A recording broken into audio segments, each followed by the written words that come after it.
So, welcome.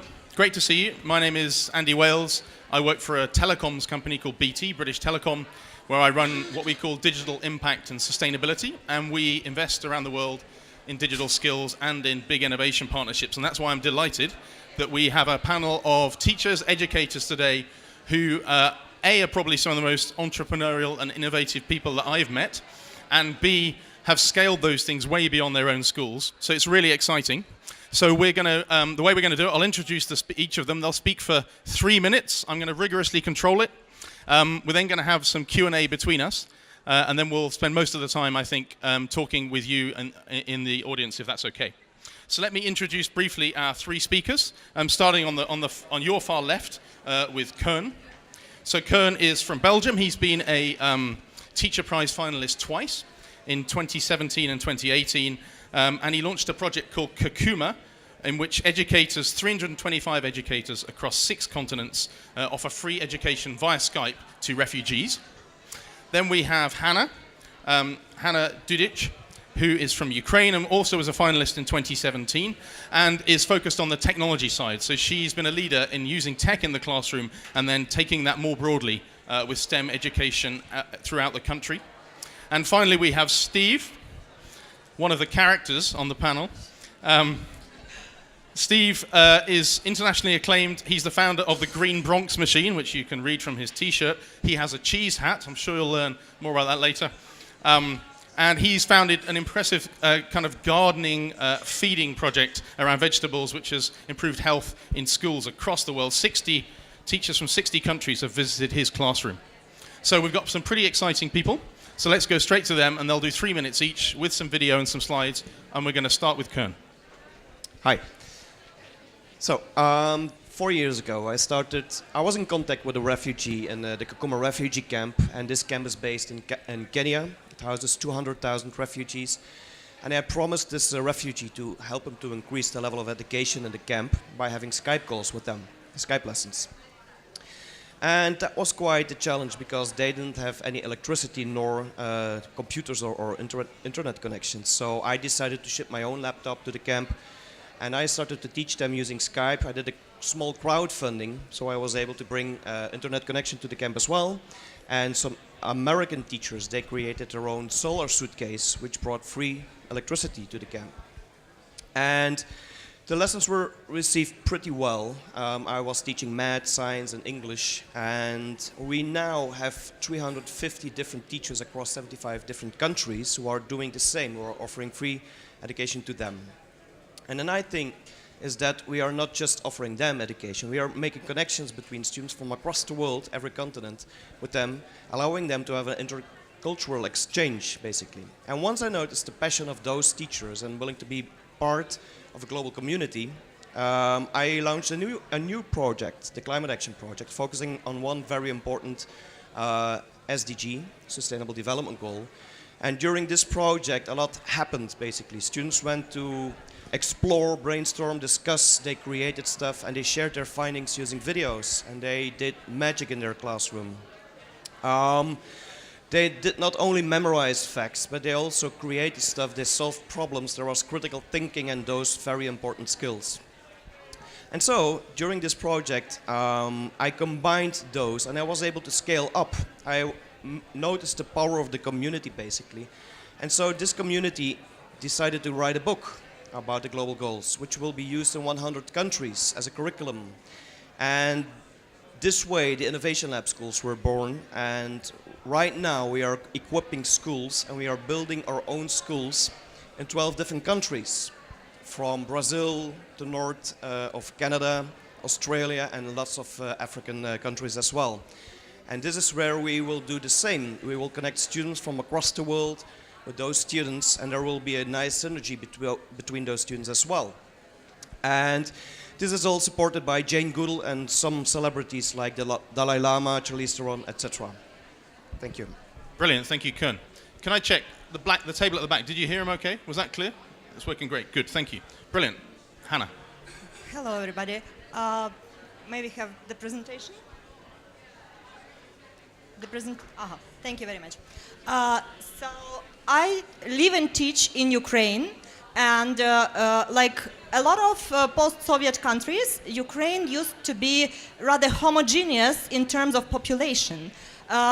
During the Soviet times, we lived kind of in a bubble. And like 20 years ago, when I was a student, you would hardly see any foreigners in the streets. However, we do not live in a bubble anymore. And now my students, they meet people of different nationalities, both face-to-face in the streets of our town and online. So we decided that we need to do something to equip our children with these skills. A lot of people come to our town, to our country in general, to study, and the official statistics from the Ministry of Education tells us that this number is increasing. A lot of other people come from different countries because they want to escape some difficult situations in their native countries. And they settle down and open their businesses. So we decided that our students needed to possess the skills that are necessary, crucially important in our connected and globalized society, the skills that we, the older generation, did not have. So we involved them in the project called Immigration in the 21st Century, Life of Foreigners in Ukraine. First of all, we visited the businesses, local businesses, which were opened by the foreigners in our country, in our town, and which became successful. And kids learned which skills people needed to be successful in a new surrounding. And then we talked to foreign students from the universities, local universities. And there is also such effect in our country that there is an amount of internal migration, because a lot of people from the eastern part, where the military action is going on right now, move to the central part and to the western part. And can you imagine that the whole university, medical university, moved from Donetsk to the central part of Ukraine, to my town, Kropivnitsky, together with several thousand international students, and how stressful it could be for those students. So we interviewed them, which difficulties they had while fitting in. But we needed global perspective to communicate with students from all over the world, from different countries, and to see how the problem of immigration is treated in different countries, to enrich our experience. That is why we connected our students through the Penpal Schools global platform, educational platform, with hundreds of students from around the world. And it was rather appealing to the students from different countries, because the project that we were running on immigration had to deal with sustainable development goals. Goal number 10, reduce inequalities, and goal number 8, decent work and economic growth, because we learned about the skills which people needed to be successful in a new surrounding. While communicating in the Penpal Schools project, our students exchanged their ideas with their global pen pals and learned and enriched their experience and saw how to deal with different problems which may arise when people of different countries meet each other and when they do not possess the necessary skills, like critical thinking, like respect and tolerance, like acceptance and empathy, and how to develop these skills and what is being done in different countries to develop these skills. We tried to scale our project through the Penpal Schools network, but there are a lot of networks worldwide, educational networks, which can help you to scale your classroom project and to make it globally acceptable, to make it appealing to different schools, different students all over the world. If you just look at the numbers, they will show you that such projects as IORN, Generation Global, Empatico, eTwinning, Penpal Schools, they involve probably thousands and thousands of students from hundreds of schools, from hundreds of different countries. And this is a perfect place for you to scale your classroom-based project on the international level. We are speaking here also about teachers' communities. When you address your fellow teachers and when you show that your classroom project deals with global goals, which are actually universal, And it doesn't matter if you are a member of a Microsoft Innovative Educators Group, like a lot of VTAs sitting here, or if you are an Apple Distinguished educator, or maybe you are a Google educator. So the platform actually does not matter. What matters is not the tools, but how you use these tools and what will be the final outcome. What project do you want to accomplish? What goal do you want to accomplish? So what is next for our project? We would like all the project participants to become the SDG journalists, and we would like them to participate in the next stage of the project, to make a documentary using 360-dimensional video, immersive technology, showing this, describing the problem that they have researched, describing the life of immigrants in their communities, the life of foreigners, and the life of internally displaced people. And why have we chosen specifically 360 immersive technology? Because we believe that immersive technology has got the power to convey feelings and emotions and to provoke deeper thinking. Thank you. Brilliant. Thank you, Hannah. And now we'll find out more about the cheese hat. Steve. So, good afternoon. Guys, could you inside cue it up? So, my name is Stephen Ritz. I'm not a Microsoft educator. I'm not an Apple product user. I am just a guy who is hacking his way into the future. We're ready to go, guys, whenever you are. If you could hit the play inside, that would be helpful. Can you hit? Oh, here it is. Okay. Literally, I come from the poorest congressional district in America, in the least healthy county. Nope, you went too far back. Let's try this again. Here we go. And we need some volume, please. Volume. Gentlemen, volume. Which will far exceed their time on this earth. So my program is simple. We are the poorest congressional district in America. I'm a whole That's an school economic educator, reality. and in a community We have where there is 45,000 no people food, living I believe within children 8 will square never be blocks well of read each other, if they're and not healthy, well fed. fresh So for me, food growing is food not in school available. is critical to the work that I do.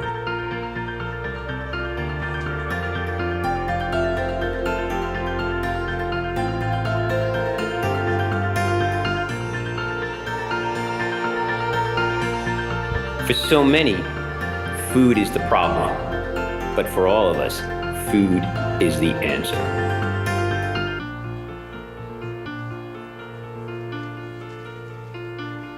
In a 100-year-old building, 4 stories up, I am wrapping schools, teachers, and children around a garden.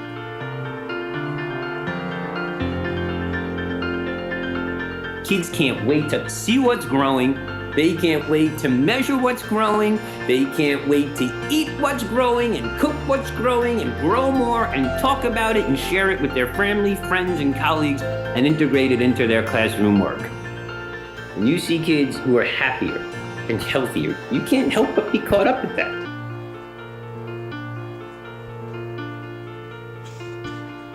We grow food in school. We track it, we measure it, we date it. And if you expand their palates and their vocabularies, you expand their mind. This work is about giving life, creating life, perpetuating life. We are a whole school approach to education rooted in health, wellness, and mindfulness.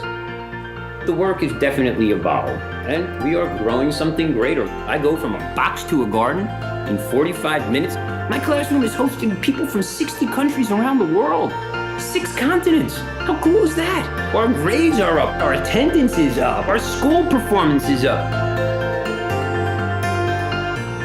You put a seed in a child's hand and you're promising them that's a plant, and they bet on that. So these children are betting on their future. Of all the plants I've grown, the greatest crop has been my students themselves. That's cool.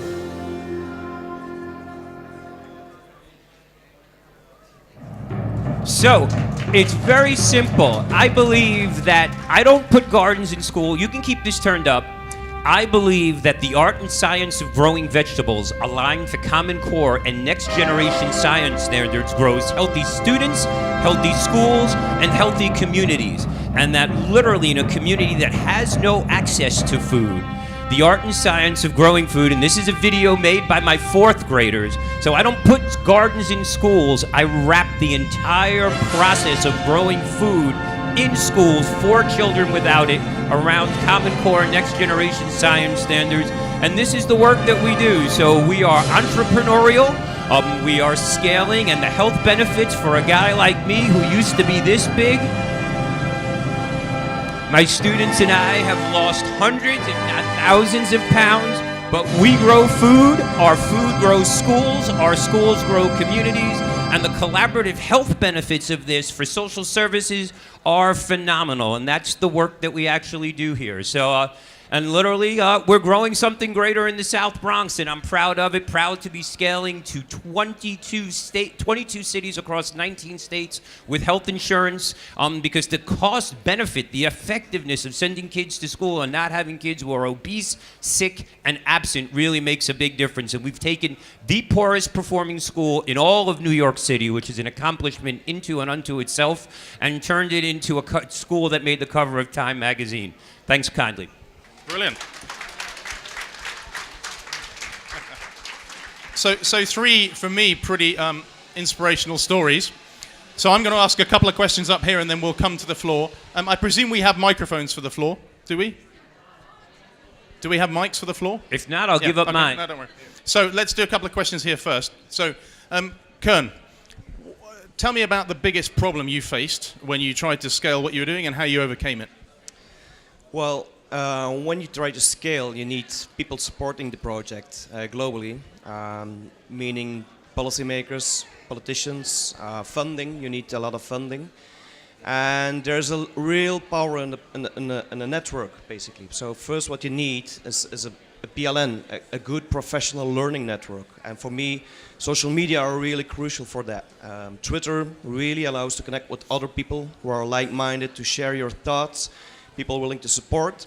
And second, I noticed that what really worked for me is finding people willing to endorse, like public figures. We had the Dalai Lama, we had the Charlize Theron, Jane Goodall, and once they endorsed the project with a quote, then suddenly media is interested in your project, and you get more credibility. And when media is interested, politicians are interested as well, you know. So that allowed me to scale up. Also, you know, when you're working in Africa, they have different culture, and that sometimes makes it difficult to communicate. They have other expectations, things you don't think about, which don't come across your mind, basically. So, things you take for granted over there sometimes are not available in Africa. Like basic things like electricity or water even. So that's everything what's very important in that. Okay, thank you. And Hannah, you've had an incredible track record using tech in schools. Tell us a bit more about how it's really worked introducing tech. Tell us where you had real challenges. For me, actually, it is not important what technology you use, but what you do with this technology. For example, if you take the project about immigration, the main role of technology was to connect children from different countries. Not every child in Ukraine has a possibility to travel abroad and to connect with people personally, face to face.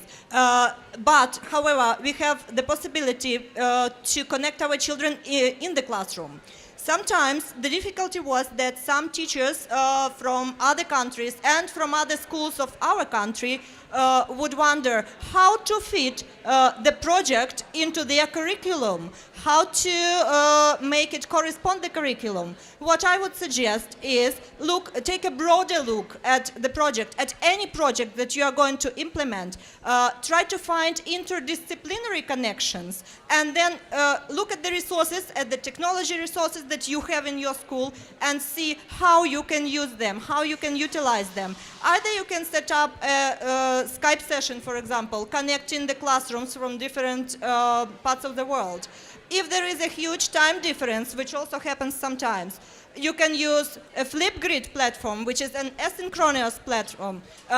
If you have a desire to take one step out of your classroom, to take the learning out of your classroom, and to connect your students with the wider world, there is nothing to stop you. You just need to research. You just need to see what you can do with the resources you have. It is always easy to say, sorry, I do not have the equipment. But what have you done to have this equipment? Have you looked for maybe some connections, for some grants, for some ideas, for some programs that can help you to have this equipment? So you should be the leader, and you should be, first of all, the active person, the change agent, and then taking whatever limited resources you have, using them creatively, you can achieve the better goal, and you can take your project to a higher level and involve more people. Great, thank you, Hannah. And a question to you, Steve, before we come to the floor. So you had an incredible project. How did you start to get people to believe in it at the start? How do you get people who may not have at the start thought this was a great idea?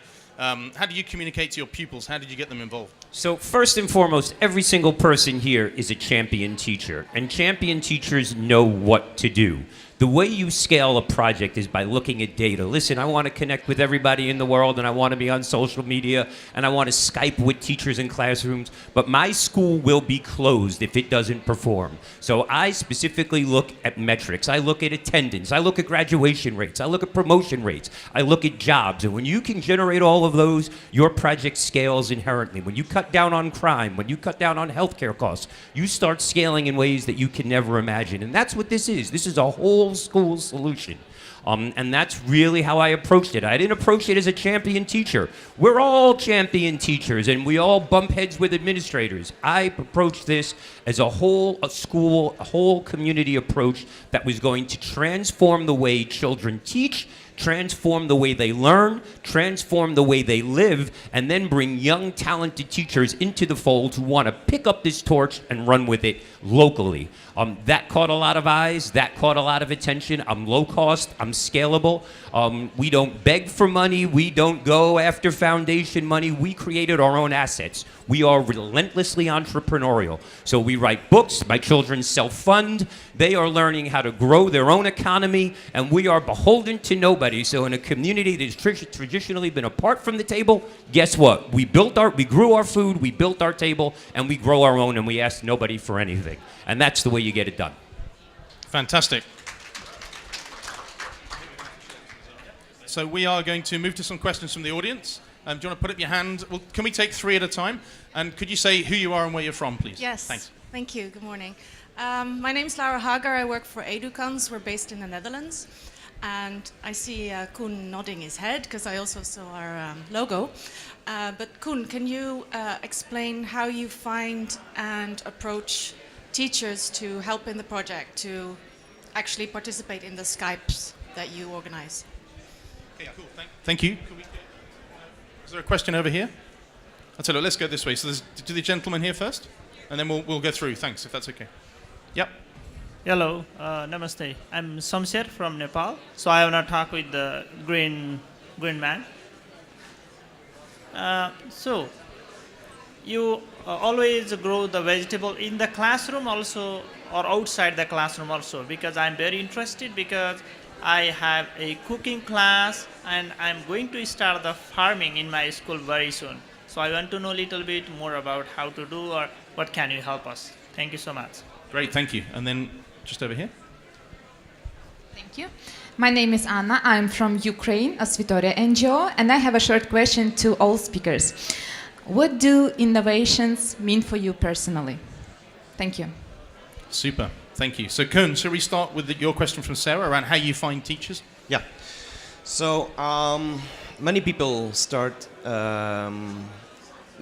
get it that teaching is not only anymore about direct instruction.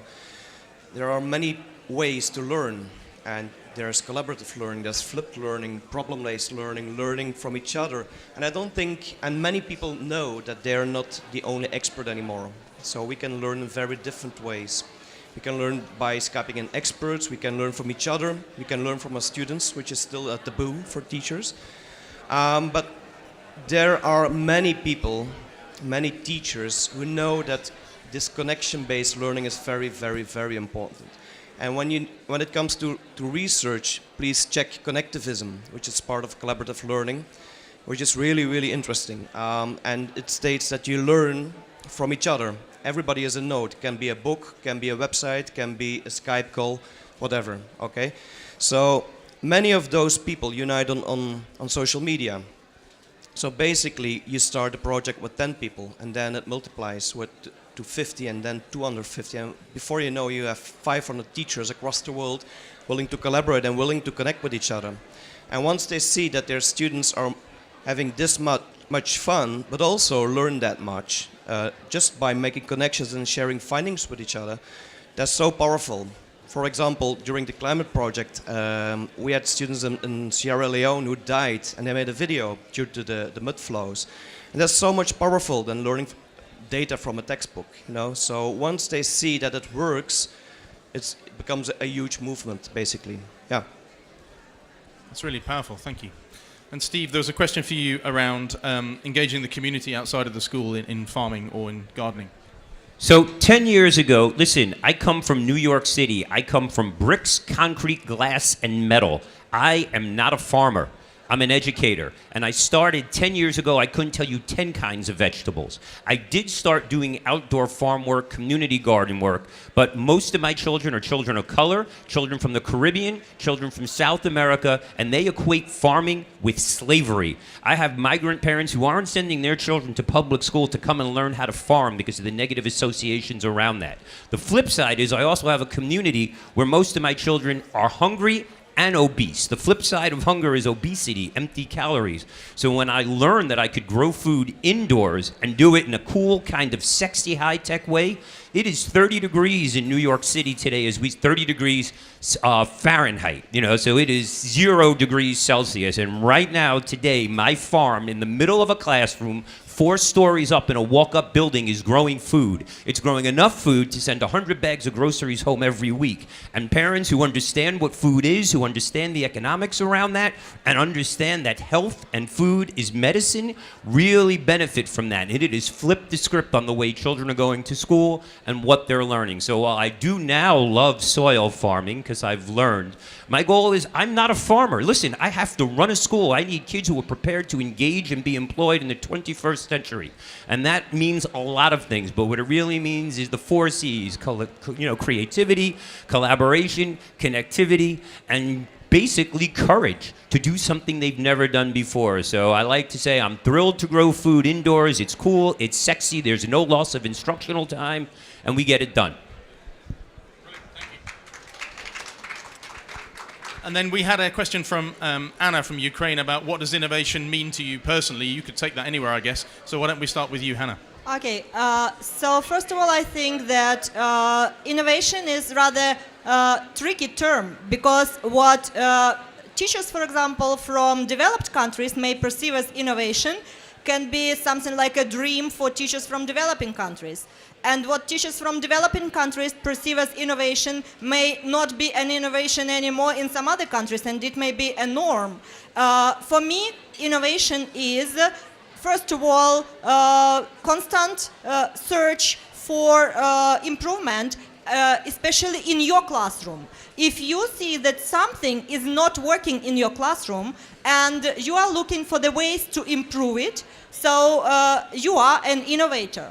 If you do not see the situation and say, okay, it doesn't work, so I can't do anything with it because I don't know what to do with it. So this is not an innovation.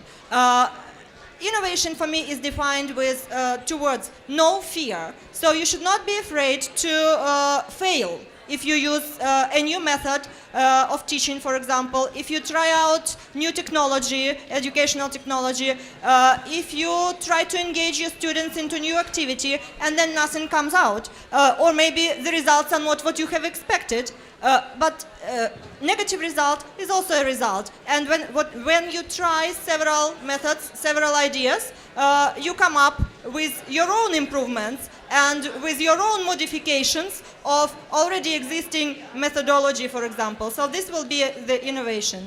Thank you. Koen? Yeah. So for me, innovation is something which is global and it comes with creativity. It's not too narrow, so everybody can use it. So, for instance, I heard a company who made a tool which allows discussion in the classroom. For me, that was too narrow. And what I wanted to say basically is there are 4 grades, 4 levels to evaluate whether something is innovative or not, whether something is bringing change in your classroom or not. And that's substitution, augmentation, modification, and redefinition. So when you're at the S level, the substitution level, that's something like using iPads to replace textbooks, you know, or like somebody claiming like, yeah, Mentimeter has a really cool new feature. You can use QR codes and then you can see how many people agree. I was like, okay, just raise your hand, you know, that's the same thing. You don't have to use technology for that. But when it comes to redefinition, you're using technology or something which is innovative to change, to bring change, something you wouldn't have been able to do without this kind of innovation. So that, I think, please check the SEMR model, which is pretty useful to evaluate innovation. Yeah. Thank you. And Steve? So my definition of innovation is something that is applicable anywhere and everywhere and has a universal benefit and a triple bottom line. If you're not benefiting the people, the planet, and also generating a profit, you're basically wasting your time, because all you're going to do is be stuck in this perpetual game of begging and begging and begging. Now, I'm looking at my fellow teachers, whether it's Mike or Abdi, and I see Mark. You know, we work in some of the most challenged communities in the world. And at the heart of those challenged communities, even this gentleman who's, talking about farming. We've got Abdi who thinks, who's dealing with people who think soil is only good for growing livestock instead of understanding the benefits of a plant-based diet. We've got Abdi who's trying to figure out, we've got Mike whose kids are hungry, who aren't eating. We've got schools in Chicago that are struggling with performance, with kids who are hopped up on sugar, empty calories, obese, and absent. And the flip side is, food, for me, is a non-negotiable. Everybody, everywhere, has to eat. When you look at the SDGs and you realize that the world is both climate challenged and resource depleted, the ability to grow food around the world with 90% less water and 90% less space is something that's going to benefit and impact all of mankind.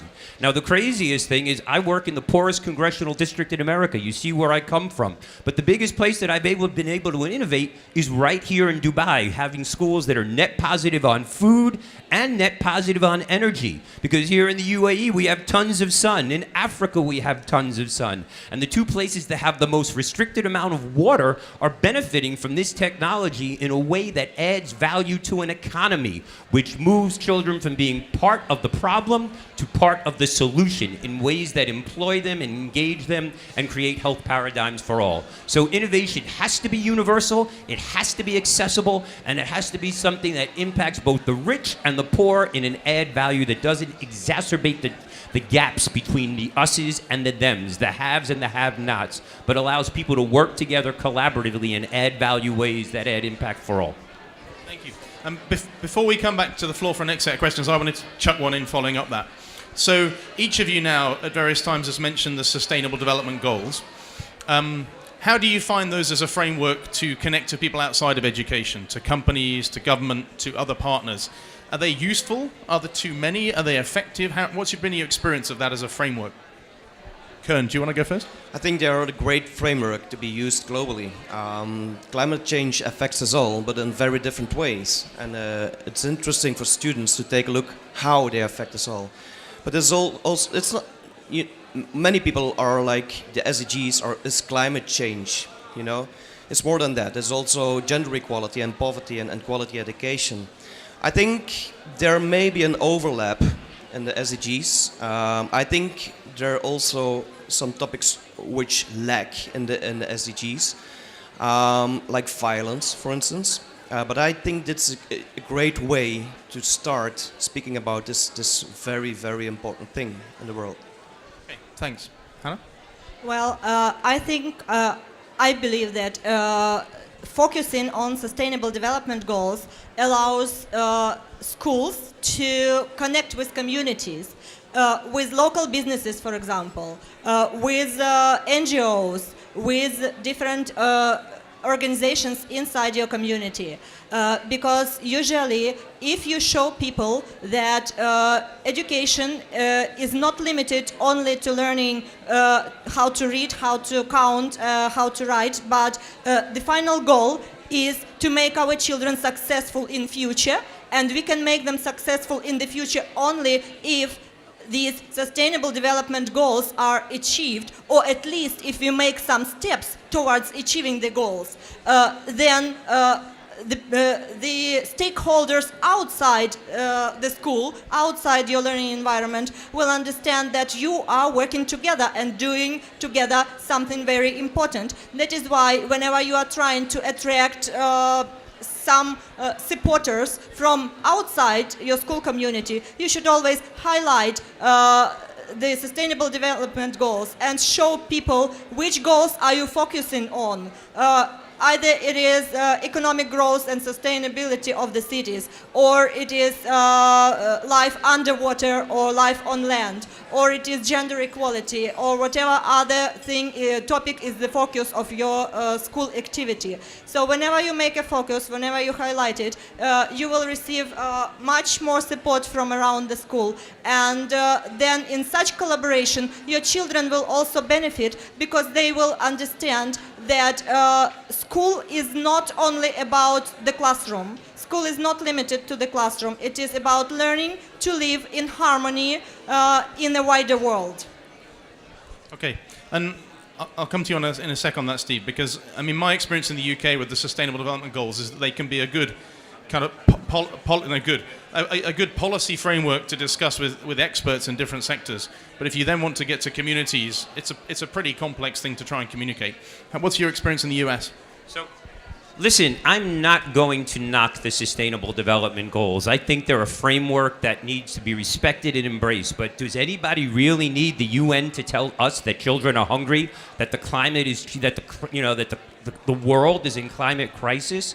So every child deserves food. Every child deserves water. Every child deserves access to education. Every child deserves gender equality. And I think when we keep looking for policymakers to slap that out there for us to live by, we're giving them permission to give us an excuse instead of owning it ourselves. So I love the Sustainable Development Goals as a framework. But for me, the two most impactful pieces of information that we received at this conference was the young girl we heard from this morning and the video we saw yesterday of the people of Rohingya. These people need food, they need education, they need empowerment, and they don't need to get on the internet and search the world. These people need opportunity and engagement in their backyard. And whether you're doing it for the poor people or you're doing it for the rich, any way you can do that has a multiplier effect for the planet is the most important thing. But that said, people need to feel good and say we have goals, so it's very nice to say we do this, so corporations can donate money if you want to play that game and check off their tick boxes. But for me, asking for permission is begging for denial. And when I look out at this room, I see people who are ready to literally take the beast by the neck, strangle it, and do something better. And that's what I encourage all of you to do. You know, my story is one of being an absolute accidental success. I keep falling up the ladder of success because I'm not afraid of failure, and I'm just determined to be the president of the Children's Union. My goal is, does it benefit children daily? And I have three basic principles. Are they safe? Are they happy? And are they learning? And if we let those virtues be our guide for all that we do, I think we could spend a lot less time talking about policy and a lot more time impacting lives. Thank you. Should we go back to some questions? Who else has a... Just yeah, one remark. I some kind of agree, Steve. But everybody knows there's poverty, you know. But the framework, the SDGs, put it on the agenda of schools, you know. And sometimes you have to make some fancy eye candy for people, so they are able to adopt in the curriculum. And I think that's something the SDGs did, basically. Second, I don't see the UN as a threat, but it's the same. What everybody knows, smoking is bad for your health, right? So why are we creating billboards with warnings? I think that's quite the same. a really interesting framework to put the SDGs, to put those important topics on the agenda of the teachers as well. Yeah. Thank you. Further questions? Yeah, we've got a gentleman here. Hi, I'm Zian Virjif. I'm a student at Aga Khan Academy in Mombasa, Kenya. My question is, so in our school we have like so many projects, but they haven't been upscaled to go at a global level. So how do you get students to make their projects and believe in themselves that their projects can make a change all around the world? Brilliant, thank you. Are there any other questions at the moment? Well, why don't we just go back to that, because that's a fantastic question. Do you want to start this time? So for me, exclusivity breeds market share. And what that means is my project has gotten very big very quickly, but I started with 3 children who wanted to make a difference, and then I went to 5 because I'd rather work with 3 children that want to make a difference rather than 5 that are kind of sitting on the fence. And those 3 created a paradigm for the next 5, and the next 5 created the next 11, and the next 11 created the next 17. So I believe the most important thing is, listen, on a day-to-day basis, I live in a community where I step over bodies. Literally. A lot of the problems that we talked about yesterday and the day before and addressed this morning, I deal with on a day-to-day basis. And for me, I hold myself accountable. I hold myself accountable on a daily basis, and I think it's important to nail it before you scale it. You know, listen, I've got a lot of celebrity attention, but that celebrity attention means nothing if they're not writing a check. So, you know, if you're not writing a check, don't bother with me. I don't need your picture to be taken with me. Thank you very much, but have a nice day and go greenwash somewhere else.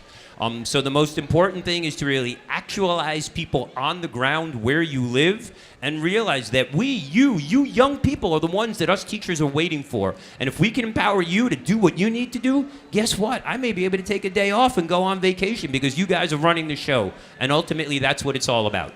Getting the big people out of the way and letting the young people take over. Hannah, how have you been successful at getting students to scale? Well, if the teacher scales the classroom-based project, the teacher has some resources like platforms, or he knows what to do. He has got teacher connections. For example, Koen may ask me to support his project. I may ask Steve to support my project. We have a lot of network, yes, in our possession. But what about a student? How can a student scale his project? First of all, I think that you should be a student leader, and you should show the other students what you are doing. It's the same as with teachers in many schools, in many communities.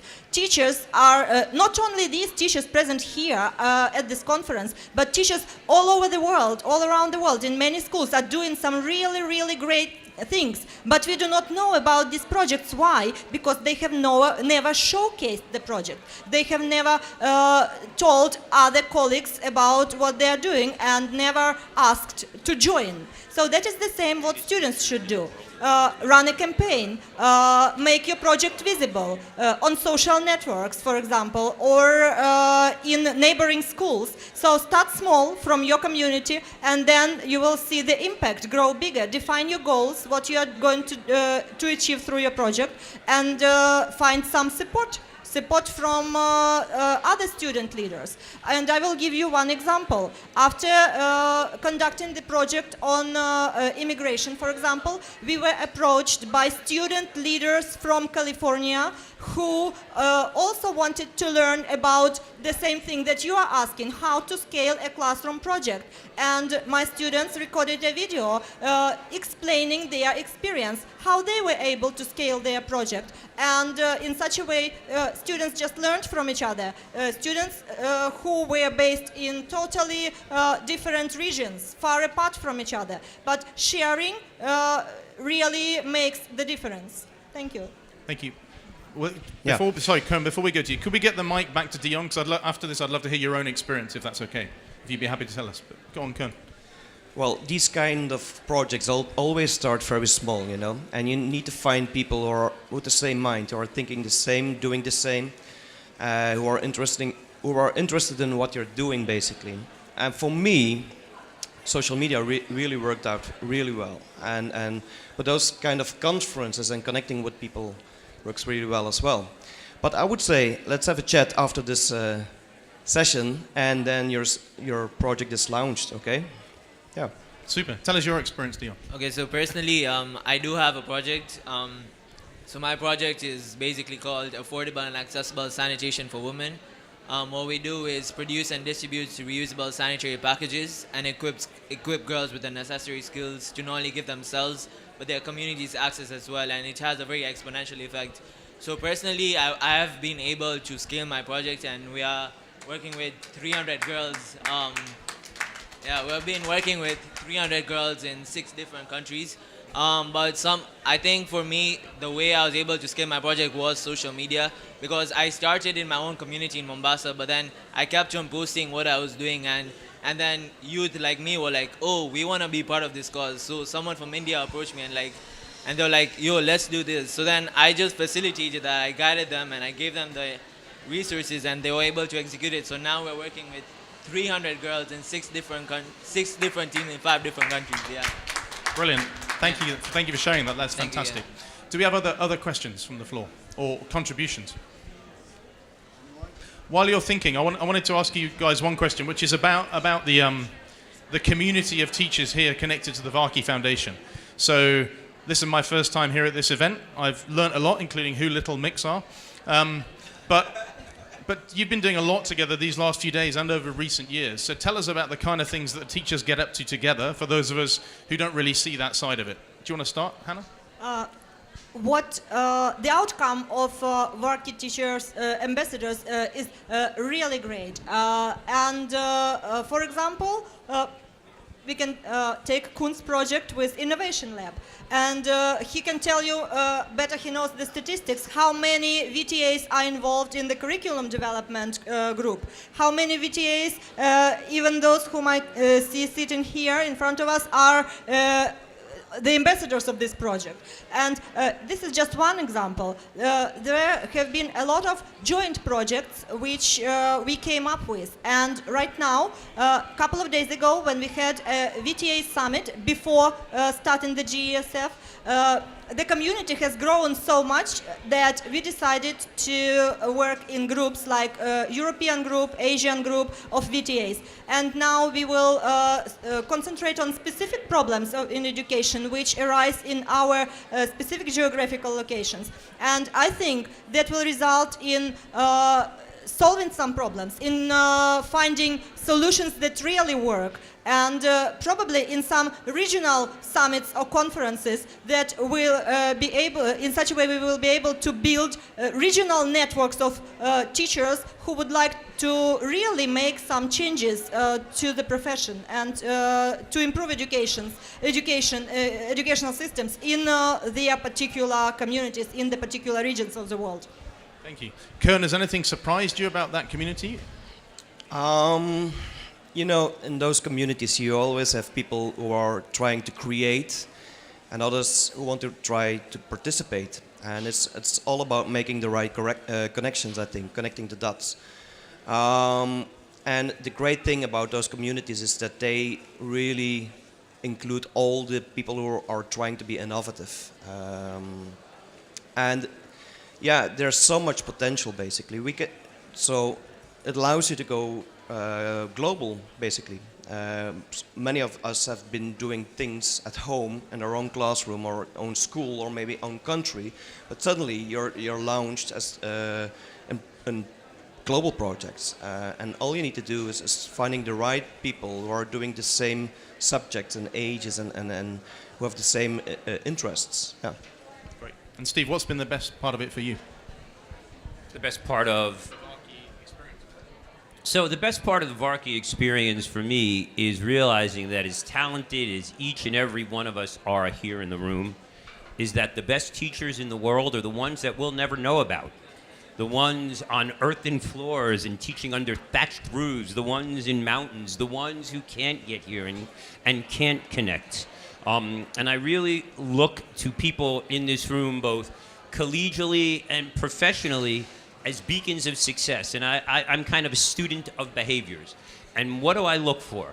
I look really for people who stay in their lane because, we're a big room of world changers. And the one thing that I realize is, no one can do everything, but everyone can do something. And I tend to look for the people who do one thing right. And I've been blessed and been able to really find those people and use their experience and their strength and their hope to guide me in my passion, purpose, and hope. So there are a lot of things. I'm not a big believer in one size fits, and I don't believe in forcing a fit. So I think sometimes people think we're going to come together in this room and solve all the world's problems. Well, to me, that's kind of pie in the sky.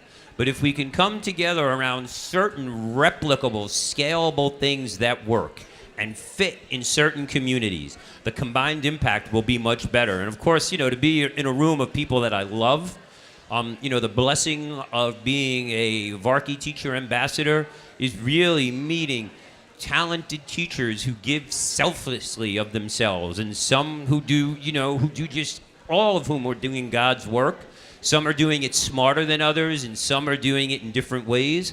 But, the ability to come in and say, I like what that person's doing, I want to be more like him and more like her, or less like him and less like her. And kind of the ability to navigate a room and navigate a problem has been absolutely incredible. And I'm forever grateful. There are people I've met through this organization whom I love and I look to for leadership, not because they're going to give me a check or not because they're going to amplify my story, but because I can get solid advice from them when I need it. Because at the end of the day, the place I have to be most accountable is my classroom, my community, and my school. And I think if we all took ownership like that, we'd all have far more functioning little mini ecosystems as part of a larger ecosystem, if you will. May I take over from here and jump in? I totally agree with you here, and I would like to continue with the idea that such connections are very beneficial not only to us, VTAs, but also to the communities where we teach, because I have noticed, for example, that our school has become much happier, I should say, after the introduction of a lot of connections and projects which VTAs created. After introducing some methods that other VTAs shared. Those were not my methods, those were their methods that I brought to my school, and they worked really, and the community became happier, and the school became more productive. And that is really, I think, the result of VTA community collaboration. Thank you, that's great. The next question's down here. My name is Godfrey, I'm Zian's teacher. I've been listening to, thank you. I'm a science teacher. I've been listening to your conversations, and I must say that I'm so happy. But my focus would be, how do we change the world of teachers? Okay, that's what is troubling me. Many teachers out here are great teachers, but they look at innovation in terms of coming up with a plan, some technical things, but I see innovation as not necessarily technical things, but things that can impact on humanity or generally even their students or the larger population. So how do we make this information reach the teachers out there so that we can change the world? When the world of teachers is changed, then definitely it trickles down to the world of the students. Thank you, that's a great point. Are there any other points to raise before we come back to the panel? There's a gentleman at the back. Thank you very much for giving me the opportunity or for recognizing me. I'm Andrews from Malawi. I just want to tell colleagues here that the collaboration that we have had with CON in the SDGs is about to bring a revolution in making sure that one of our second biggest lakes or lake in Malawi doesn't dry up again. How is that going to happen? Because of the activities we're doing with the students, a trust is going to provide us with 60 million polythene tubes for the next 5 to 10 years, which we are going to use in addressing the banks of the 3 rivers that bring water into this particular lake. Now, why am I saying this? The importance of collaboration as VTS, learning from each other, this is going to be the result. Secondly, Stephen, there, he has assisted us. Currently, we are having a school feeding program where the students are actually raising the chickens, okay? Every month, there are about 900 chicks that are hatching. And then the students learn how to take care up to the time when they can actually be processed into food. And all that is because of the VTAs collaborating. So, and again, we use the chicken droppings to recycle the soil. So it's wonderful, and I really commend Con and Steve and the others for their support. And I think we need to support and enhance that kind of collaboration. Thank you very much. That's a tremendous example. Thank you. The circular economy of the Varkey Foundation. So, we had a question, thank you, Andrews. We had a question from Godfrey around how we reach more teachers with this kind of message. Do you want to start, Kern? Yeah, I do agree. Innovation is not about technology. No. I think the base, the core of good education is still good pedagogy. And I believe that we are focusing too much on direct instruction, and sometimes we need to do it differently, you know? We need to shift to other learning approaches. So our students will gain very, very, very important skills, which become increasingly important in the fourth industrial revolution. But I think the secret of good education is that teachers need to know that they have to shift to other approaches like collaborative learning, flipped learning, independent learning, etc. at some times. So how to do that? My way is by launching global educational projects. And it really made my day that Andrews mentioned to me that just one of those 500 schools made sure that 60 million trees will be planted. So that's extraordinary, really. It's amazing. Yeah. Brilliant, thank you. Hannah. Thank you for the question. It's really a good one. We were having a lot of discussions with fellow VTAs during these days. And that was one of the things that we discussed, that in different countries, for a lot of teachers, innovation is using new type of technology, Skype or something else, or computers or tablets or whatever. But we all agree that it is not exactly the technology, but the idea behind it. So what do you use it for? And actually, it is not even, it can be a technology-free classroom. But the main point is, what do you want to achieve? So how do you make other teachers aware of this, what real innovation is? I think by showcasing your successful projects, because there is no other way to show people in your profession that this or that approach is successful or innovative.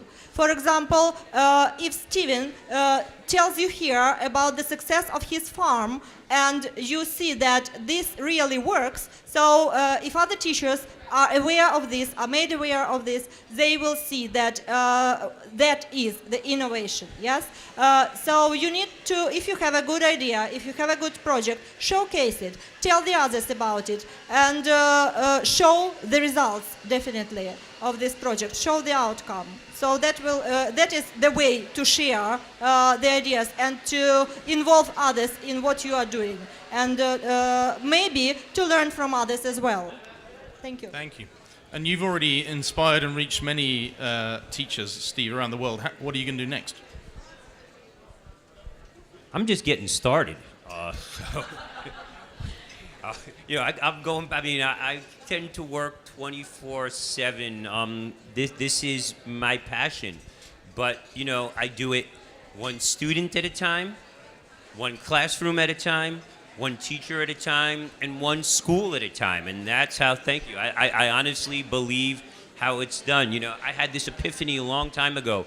I could eradicate AIDS. I could wipe out school violence, and people would be like, "That's great. Good job, Steve. What about PISA scores? What about test scores? What about attendance?"